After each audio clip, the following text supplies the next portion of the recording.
I put it on. Hi everybody, my name's Helena. Can I say I'm your friend, Can you Lance? get a microphone? We're getting You're one. gonna get the microphone. She's getting one. Yeah. Hi. Yeah, this is a little far. You're a little far. This is like Shea Stadium when the Beatles played. 55,000 people, my goodness. Hi. I haven't had a comedian. You know why, right, Lance? Why? Because we can't make this crowd laugh. You're a tough crowd. I'm only kidding. It's a joke. Oh, so we're gonna have a microphone. Deborah, that's so funny. You know Deborah. I know, And and I know Lance. You know I know Lance? Deborah. When I walked in, I said, Lance, thanks for letting them know I'm your friend. And she went like this. I said, what's the matter if I bomb and I'm not funny? You don't want anyone to know I'm your friend? Lance is a very good friend of mine. Somebody sitting here. Oh, okay, I'll Anyway, take I it, know thank you- you. You mentioned Alan King. Someone asked me if I'm funny Thank you. as Alan King. So I'm going to This ain't tell a holding the joke seat. that Alan King once told. Do you want a microphone stand? No, I don't understand. Thank you, Thank you, Deborah. we're so happy we're here, that you're here. Yeah, I'm late. It's Is it okay. on? Yes, it is. So someone said, are you funnier than Alan King? Alan asked me. So I'm going to tell an Alan King joke. I wasn't planning on it. Alan King had trouble getting his son to learn his bar mitzvah passage. You know, you have to practice and practice and practice. And his son wasn't catching on. So he got the tape, he got a tutor. Hi. Hi. He got a tape, he got a tutor, and his son wasn't learning his bar mitzvah passage fast enough, and his bar mitzvah was coming up. So guess what Alan King said he did? What? Let's take some guesses. He hit him with a stick. Okay, that's a good guess. He said it was He hit him with a stick. said it was music. I'm going to tell you what Alan King did. Anyone else want to guess? He bought the synagogue. That's what he said in the story. I don't know if it's true. Oh, Blance is sorry I'm here. Okay, so my name is Helene Witt. I'm from Long Island. I'm from Elmont, New York. But I taught school in a really tough part of New York.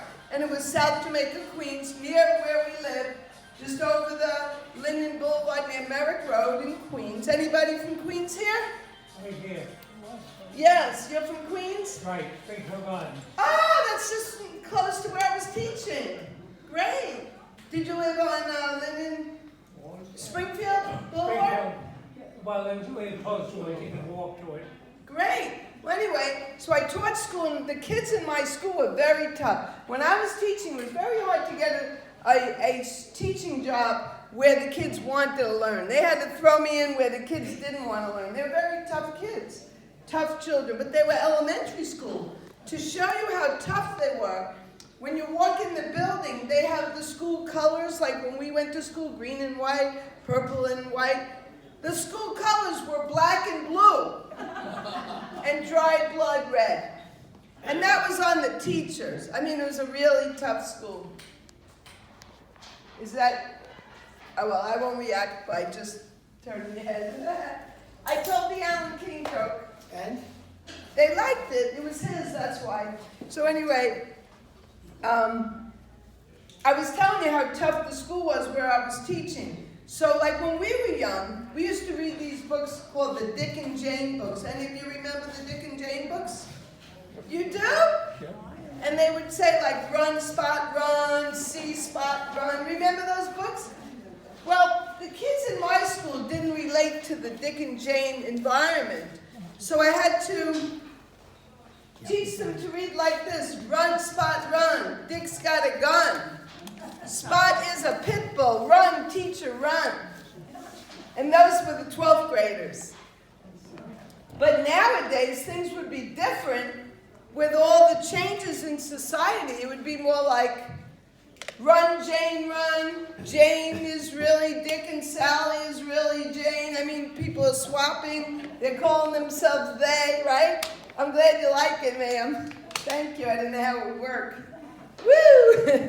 So anyway, I was telling you how tough the school was. When we were young, we used to have wooden desks, not, what's that called, what do you call it, Formica? We used to have wooden desks. So when we were young, we would carve our sweetheart's name in the desk. These kids, you remember, ma'am? Yes, exactly. So these kids carved their sweetheart's name in their sweetheart. That's how tough these kids were. And the mayor used to say, come and give us like these conferences. Oh, no matter what goes on in the classroom, make it into a teachable moment. Now, it's easy for the mayor to say that when he's in an ivory tower on 86th Street, wherever Gracie Mansion is. Where is that, Blanche? Where's Gracie Mansion? 116th Street on. Oh, so I didn't even know that. I thought it was on 86th Street. Thank you, I'm getting educated. I might have been late, but I'm learning something here. So anyway, so the mayor would say no matter what goes on in the classroom, the teacher should make it into a lesson. So I'm breaking up a fight. Look how short I am. I'm shorter than I was when I'm 4'11". And there I am breaking up a fight. And this kid's going like this. He choked me terrible! I said, stop. You're using your adverbs incorrectly. This is a teachable moment. He choked you terribly. What'd you say? Good English. Okay, I'll speed it up.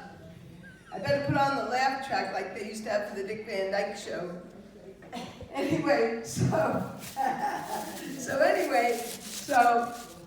the other thing about teaching in my school was they never gave us money for the supplies. Like when you teach in a rich school,